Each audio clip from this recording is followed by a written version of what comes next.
Mr. Paul Kalokerinos and his beautiful wife Ellie. 60 years in a cafe, year after year. Paul Kalokerinos, bravo mas. Congratulations and thanks very much for coming all that way.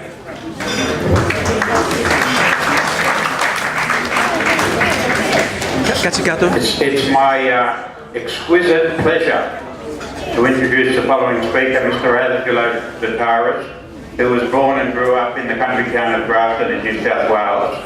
He later attended Newington College. He began a career in business at a very young age, leading to the creation of Atom Industries. The core business of Atom has been inventing small hand tools for home and agricultural use. Recently with Greek and Catherian heritage. In latter years, he has involved himself with the Catherian Association of Australia, www.hiskitharafamily.net, the publication of books through the Catherian World Heritage Fund, the preservation of the Paseos collection of photographs, and the Municipal Library of Kithera. This year, he was awarded an Order of Australia, richly deserved.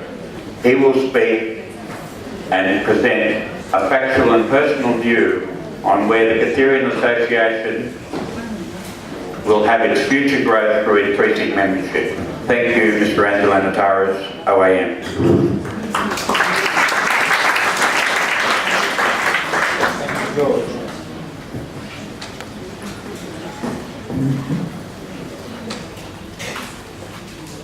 Mr. President,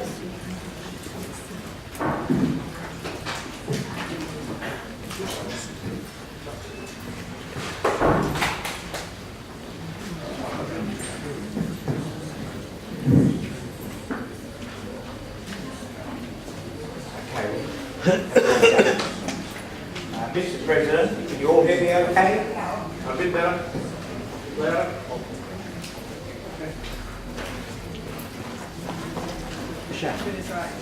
Mr. President, ladies and gentlemen, fellow Catherians, I have been asked to present a general view on how the future of our Catherian organisation in Australia can be sustained as an enterprising and useful organisation to members in future years.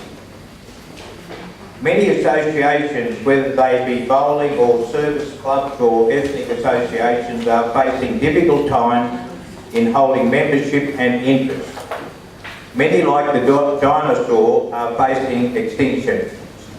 Many clubs and associations have large financial assets but lack members or a business plan to survive.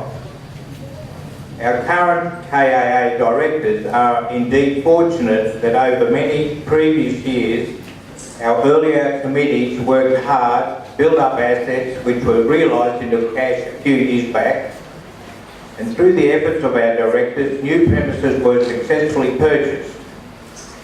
A section was renovated to a high standard as the office and meeting room of the KAA. The new KAA headquarters has seating for about 50 persons with a large library and research centre and all the latest technological innovation and software for the directors and members to do their job efficiently and productively. Money well invested. Since the purchase of this property, we were fortunate that rezoning makes it even more valuable as an asset of the KAA. We also have a large benefactor, the late Nicholas Aroni, gifted to the KAA a trust with income producing property for the benefit of the Catherians, not only in Australia but also to the island of Kithera. We are all very indebted for this wonderful gift from the late Nicholas Aroni. In the last 10 years, there have been several initiatives that have had a profound effect on the KAA and placed it in the position of being one of the most progressive associations of its kind.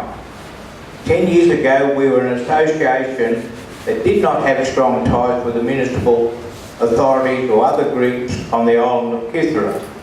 This slowly changed, where we now have very close relationships with the island and some of the departments of the Greek government and universities in Athens. Now, how did this all occur? Firstly, we are indebted to James Prineas for establishing 10 years ago and persevering with the website known as Kithra Family Net, the largest and most respected website of its kind, covering the history and diaspora of a particular geographical group. Secondly, the Kitherian World Heritage Fund was set up to publish books translated from the Greek language and other titles in the English language. 13 titles have been published, as well as another 17 titles brought into our sales and library system. Thousands of books have been sold to date, with several new titles about to go to print. Several titles, including Life in Australia and Australians and Greeks, were awarded New South Wales Heritage Awards. Recent publications are aimed at promoting the island of Kithra as a tourist destination. These books include Kithra from the Air by James Quineas, an absolutely brilliant production, and 1 Year on Kithra by Fulbright scholar Christina Williamson. These books show the beauty and history of the island and engage tourists to visit the island. An extra 1,000 tourists to the island per year is 1.5 million in revenue. 5,000 is 7.5 million. Not a lot of tourists, but a lot of income to help the island remain viable and to increase job opportunities as well as taxation, which helps pay for public services. Currently, we are preparing a children's book on Kithra with English and Greek text. This book will educate children about the island, and maybe they may visit as they get older. This will be covered in a talk by our next speaker, Melina Mallow. Thirdly, the move from black and white monthly newsletter to up to 64-page colour newsletter. Published monthly by our competent directors Callie Zervis and George Juris, this magazine is the best of its kind and envied by other Greek diaspora. Fourthly, the Women's Committee and its hard-working personnel. What a great job they do. A great deal of our success is due to the efforts of the committee in organising the many events from the grand annual ball to dancing classes and other annual events. This week's Melbourne Cup function at the Hilton with 160 guests was a knockout event. Fifthly is the KAA Committee of Directors, many of whom put in many hours per month of personal effort to maintain our high standards of transparency, organisation and accountability. They are the unsung heroes of our organisation. Sixthly is the development of the subcommittee, or what we now call activity groups. These activity groups are the future direction we should take to ensure there is always interest in the Kitherian Association. We do acknowledge that in the past a small number of these groups existed, but it was not recognised that the growth and stimulation of these activities would be the nucleus of our future growth. We have many small to large groups that each week or month carry out the following activity. Aroni dancers, up to 150 children plus per week attend Greek dancing lessons.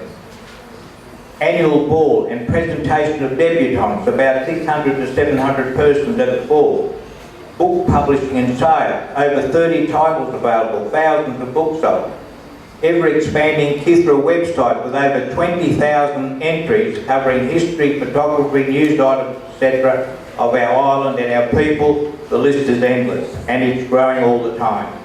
Genealogy, wine club, four-wheel drive club, soccer club, monthly magazine, library book group, archaeology group, diving off Kithra, mums and bubs, our wonderful women's committee, Melbourne Cup days, morning tea and guest speakers, Kitherian kitchen, children's Christmas party, Tubla nights, and many, many more.